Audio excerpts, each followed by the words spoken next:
Pandian stores அடுத்த வர எபிசோடில் பார்த்தீங்கன்னா பழனியை கொஞ்சம் கூட பேச விடாமல் பாண்டியனும் கோமதி பார்த்தேன் அப்படின்னா நீ எனக்கு துரோகம் செஞ்சுட்ட, எங்கள் தெருவில் கடையிலேயே வந்து நீ கடையை ஆரம்பிச்சிருக்க, உங்கள் அண்ணனுக்கு கூட சேர்ந்துக்கிட்டு நீயும் தான் அந்த வேலை பண்ணியிருக்க, நீ நினச்சா என்ன வேணாலும் சொல்லியிருக்கலாம் பண்ணியிருக்கலாம், ஆனால் உன் வாயை மூடிட்டு இந்த மாதிரி ஒரு வேலையை பண்ணிவிட்டு அவங்க கூட சேர்ந்து எங்களுக்கு துரோகம் பண்ணிகிட்ருக்க, இங்கே உள்ள சாப்பாடு சாப்பிட்டுட்டு இப்படி எங்களுக்கே துரோகம் பண்ணுறிய அப்படின்னு சொல்லிட்டு பாண்டியனும் கோமதியும் ரொம்பவே பார்த்தீங்கன்னா பழனியை திட்டிடுவாங்க.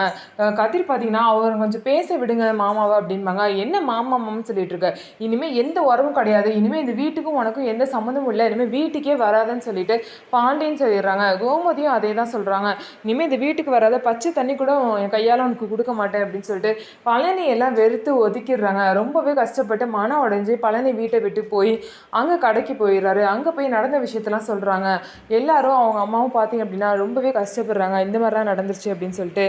சரி இனிமேல் நீ தான் உன் வாழ்க்கையை பார்க்கணும், இதெல்லாம் நினச்சி கவலைப்படாதுன்னு சொல்லிட்டு எல்லாரும் பழனிக்கு ஆறுதல் சொல்கிறாங்க.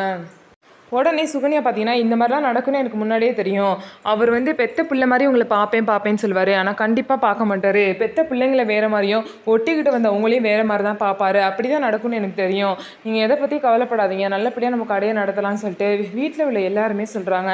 இதை கேட்டு பழனி வந்து அமைதியாக போயிடுறாரு. ஸோ இதுக்கப்புறம் என்ன நடக்க போகுதுன்னு சொல்லிட்டு வெயிட் பண்ணி பார்க்கலாம். நம்ம வீடியோ உங்களுக்கு பிடிச்சிருந்தா நம்ம வீடியோவை லைக் பண்ணிக்கோங்க, மறக்காமல் நம்மளோட சேனலை சப்ஸ்கிரைப் பண்ணிவிட்டு பாருங்கள்.